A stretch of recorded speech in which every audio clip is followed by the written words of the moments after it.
बिस्मिल्लाहिर्रहमानिर्रहीम। अस्सलाम वालेकुम नाज़रीन, प्रोग्राम में आपको खुश आमदीद। प्रोग्राम है रूहानी मसाइल, और रूहानी मसाइल इस प्रोग्राम के रूह रवां जो है आप बड़ा बेहतर तरीके से जानते हैं, चूँकि हमेशा इस प्रोग्राम में तशरीफ़ लाते हैं और आपको आपके सवालात रूहानियत के हवाले से हों या एस्ट्रोलॉजी के हवाले से हों या न्यूमरोलॉजी के हवाले से हों, उनके तफसील के साथ जवाब जो है दलाइल के साथ देते हैं। मोहम्मद हसन रज़ा साहब को प्रोग्राम में खुश आमदीद कहेंगे। बहुत शुक्रिया हसन रज़ा साहब। जी, अस्सलाम वालेकुम। हस्ब मामूल आज भी आप स्टूडियो में तशरीफ़ लाए, अशाश बशाश भी दिखाई दे रहे हैं साथ साथ आज। जी जी। तो आज तो हम प्रोग्राम में सबसे पहले आपसे प्रोग्राम का आगाज़ करेंगे, कॉल्स भी शामिल करेंगे, तो जी, आप से टॉपिक की तरफ भी जाएंगे। तो आप दुआ से प्रोग्राम का आगाज़ करेंगे, इस हवाले से फिर हम जो है फर्दर प्रोग्राम को आगे लेके चलते हैं। नहमदुहु व नुसल्लिम अला रसूलिहिल करीम, अम्मा बाद, फ़अऊज़ु बिल्लाहि मिनश शैतानिर रजीम, बिस्मिल्लाहिर रहमानिर रहीम, व नुनज़्ज़िलु मिनल कुरानि मा हुवा शिफ़ाउन व रहमतुल लिल मुमिनीन वला यज़ीदु ज़ालिमीन इल्ला खसारा। सदक़ल्लाहु मौलाना अज़ीम। मोहतरम नाज़रीन, हस्ब मामूल रूहानी मसाइल प्रोग्राम में हाज़िर खिदमत हूँ, और इस प्रोग्राम में आज मेरे साथ होस्ट कर रहे हैं दोबारा जनाब वसीम चौधरी साहब, और इस प्रोग्राम में ख़ालिस्तन आपको नमरोलॉजी और एस्ट्रोलॉजी और उसके साथ इसमें जो मसाइल आते हैं, जो आपके लाइफ इश्यूज़ होते हैं, उनको कुरान पाक की लाजवाल रूहानी कुव्वतों और अल्लाह के अस्माल हुस्ना और अज़कार की कैफियत में बताया जाते हैं, सदक़ात बताए जाते हैं, तोड़ काट बताया जाता है, और आपके जो आप चाहते हैं जिस हिसाब से लकी नंबर, स्टोन, कलर्स और आपके इंटरचेंजेबल जो नंबर्स होते हैं जो आपकी डेट ऑफ बर्थ से अखज़ किए जाते हैं, वो बताने की कोशिश की जाती है। जो कुछ भी होता है ये इसमें कोई ज़ाती राय नहीं होती। और जैसा कि कुरान पाक की आया करीमा मैंने आपके सामने मोहतरम नाज़रीन पेश की, इसमें ये सूरह बनी इसराइल की आया करीमा है। वाज़े तौर पर अल्लाह रब्बुल इज़्ज़त इरशाद फरमा रहे हैं कि हमने इस कुरान में शिफा नाज़िल फरमाई, और जो तमाम इंसानों के लिए शिफा है और तमाम इंसानों के लिए बेहतरी है और नजात है। कुरान पाक को हर मुसलमान पढ़ता है। हर मुसलमान जो जिस लेवल का भी मुसलमान है, उसके अंदर अल्लाह की रबूबियत, अल्लाह की उलूहियत और उसकी हकानियत का जो ईमान है वो मौजूद है। और मैं नहीं समझता कि अल्लाह एक ऐसी ज़ात है जिसने ये कायनात बनाई और इसमें असबाब पैदा किए, ज़राए पैदा किए, वसाइल पैदा किए, और ऐसे रास्ते बनाए कि उसके करम की लहरें जो हैं, उसकी ब्लेसिंग जो हैं, उसकी बरकतें जो हैं, उसकी अज़मतें जो हैं, उसकी फजीलतें जो हैं, और उसकी तमाम किस्म की करमा फरमाइयाँ जो हैं, वो मुख्तलिफ़ अंदाज से, मुख्तलिफ़ वसाइल से हम तक पहुँची हैं। अल्लाह ताला की ज़ात जब तख्लीक करती है तो डायरेक्टली भी इनडायरेक्टली भी कायनात को तख्लीक किया, और इस कायनात के लिए में सबसे ज़्यादा जो बेहतरीन तख्लीक है अल्लाह की वो इंसान है। और इंसान के लिए ये पूरी कायनात अल्लाह की ज़ात ने मुसख्खर कर दी, तस्खीर दे दी इंसान को। और इंसान ने फिर जो अल्लाह का पैदा करता है, लक़द खलक़नल इंसाना फ़ी अहसनी तक़वीम, कि अल्लाह की ये बेहतरीन तख्लीक है। और इस तख्लीक के ज़रिए अल्लाह ने आज कायनात में इस इंसान ने अल्लाह के तवस्सुल से, अल्लाह के ज़रिए से, अल्लाह के करम की लहरों से आज क्या कुछ बनाया। इसी तरह ये जो डिवाइन नॉलेज हैं, हिडन नॉलेज हैं, जो पोशीदा नॉलेज हैं,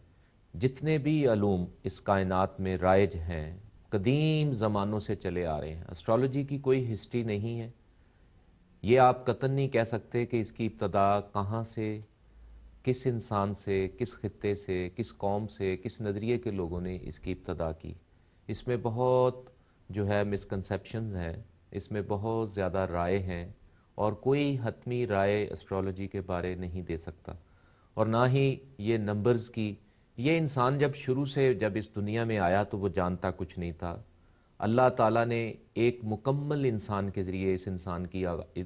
इंसान का आगाज़ किया। हज़रत आदम सफ़ीउल्लाह को मबूस फरमाकर पूरी इंसानियत की इस्लाह की, और हज़रत आदम अलैहिस्सलाम को वो तमाम अलूम और अस्मा का इल्म दिया ताकि आगे नस्ल इंसानी चल सके। और मैं ये کہتا ہوں کہ روحانیت کی ابتدا انسان کے اس کائنات میں آنے کے ساتھ ہی شروع ہو گئی تھی، اور یہ روحانیت جو انسان کے جسم میں ہوتی ہے روح کی صورت میں، اور روح اللہ کا امر ہوتا ہے، اور اللہ کا امر کبھی غلط نہیں ہوتا، جھوٹ نہیں ہوتا، خراب نہیں ہوتا، بد نہیں ہوتا ہے۔ لہٰذا اللہ نے جو ارواح تخلیق کی ہیں وہ اللہ کا امر ہیں، اور بالکل اللہ کا امر صحیح اور درست ہوتا ہے۔ بارش اللہ کا امر ہے، اور یہ دھوپ جو ہے یہ سورج اللہ کا امر ہے، ہر چیز اللہ کا امر ہے، ہر چیز اللہ کے امر کے تحت اللہ کی وحی کے مطابق وہ حرکت پذیر ہے اور اس کے نظام کا حصہ ہے۔ اسی طرح یہ ارتقائی منازل سے انسان گزرتا ہوا اپنی روحانی منازل کو طے کرتا ہوا آخری نبی حضرت محمد مصطفیٰ صلی اللہ علیہ وآلہ وسلم تک نبوت اور رسالت کو ختم کیا۔ جو ابتدا حضرت آدم علیہ السلام نے کی تھی اس کا آخری جو تھا وہ سہارا جو دنیا کی راہ کے لیے، دنیا کی رہنمائی کے لیے، وہ نبی کریم صلی اللہ علیہ وآلہ وسلم کی ذات تھی۔ تو اس کے بعد وہ اولیاء، وہ اوصیاء اور وہ صوفیاء اکرام جو اللہ کی یاد میں، اللہ کی ذکر میں، اللہ کی عبادت میں اور اللہ کی یاد میں رہتے ہیں اور لوگوں سے پیار کرتے ہیں۔ باقی یہ دوسرے علوم ہیں جو ہڈن نالج جن کو کہتے ہیں، اسٹرالوجی، یہ جتنے بھی سیارے ہیں ان کا قرآن پاک میں اللہ نے ذکر بھی فرمایا ہے، یہ اللہ کے نظام کا حصہ ہیں۔ اور چونکہ زمین بھی ایک سیارہ ہے، دوسرے سیاروں کی طرح زمین بھی ایک سیارہ ہے، اور اس میں بھی چونکہ زندگی ہے، لہٰذا باقی تمام سیاروں کی جو اثرات اور ثمرات پرانے ماہر علم نجوم نے ان کی طرف منسوب کیے ہیں ان کو پڑھا جاتا ہے۔ یہ حتمی بات نہیں ہوتی، یہ ایک اندازہ ہوتا ہے، اور پاسٹ کو تھوڑا سا دیکھا جاتا ہے اور حال کی پوزیشن بتائی جاتی ہے، اور فیوچر میں فقط قرآن پاک کے اذکار کی طرف جاتا ہوں، کبھی حتمی پریڈکشن کرنے سے گریز کرتا ہوں۔ وہ اس لیے کہ اللہ کی ذات کبھی بھی کرم کر سکتی ہے، اس کی ذات سے کبھی بھی مایوس اور نا امید نہیں ہونا چاہیے۔ بہت سارے یہاں پر جیسا کہ شادیوں کے بہت زیادہ مسائل ہیں، میرجز کے بہت زیادہ مسائل ہیں،